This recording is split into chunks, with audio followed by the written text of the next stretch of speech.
Rick and Morty creator Justin Roiland is finally speaking out about the truth of what happened to him a few months ago when Hollywood tried to destroy him, tried to cancel and blacklist him because of accusations that were brought against him from some very sinister and malicious type of people, which is very similar to a lot of the stuff that was happening with the Amber Heard and Johnny Depp situation as well.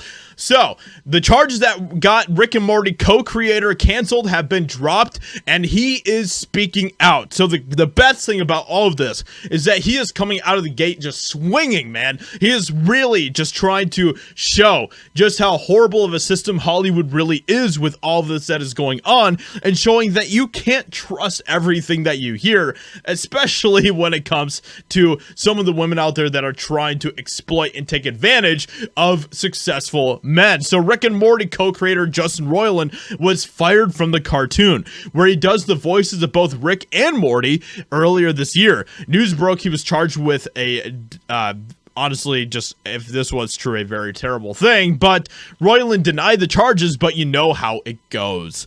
Those charges were just dropped, and Roiland is speaking out. He says in a statement, I have always known, so here is his statement here, we can just go ahead and read this here, and he captions this by saying, justice, justice. And man, we're seeing a lot of this happening, right? Like I said, we saw it happen with Johnny Depp and Amber Heard recently. We're seeing this happening quite a bit, and unfortunately, there are a lot of people out there that will continue to take advantage of successful people, and that is exactly what happened here. And unfortunately, the terrible thing about this is that Hollywood just went along with it. They were just like, oh yeah, he's canceled, get him out of here. I'm pretty sure that they pretty much just wiped him completely from everything Rick and Morty, which is honestly just absolutely disgusting, especially since they did all of that before justice was actually served, you know? I have always known that these claims were false, he said, and I have never had any doubt that this day would come. I'm thankful that this case has been dismissed, but at the same time, I'm still deeply shaken by the horrible lies that were reported about me during this process.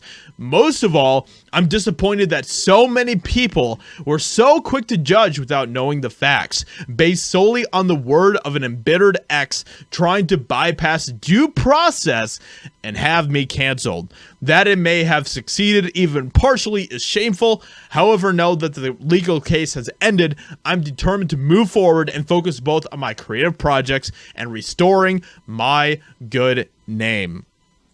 So Roiland will now work on rebuilding his reputation, and says of his wrongful termination, I'm disappointed that so many people were so, but news leaked in January 2023 of what Roiland was alleged to have done. So of course Roiland had to get fired on the grounds of he was accused of doing something. So before due process even played out, people were already canceling and firing him. And this just really shows just how disgusting of a place Hollywood really is. This is all of the fascist, neo-Marxist type of nonsense that is happening in Hollywood, and we're seeing it happen more and more frequently, which is why, I mean, this is why people walk in eggshells in Hollywood, okay? And people wonder why do men treat us so differently? Why do men not want to hang out with us and do all this type of stuff? Well, maybe it's because you do nonsense like this. With that being said, I hope you guys enjoyed. Leave a like, subscribe, and I'll talk to you all in another video very soon.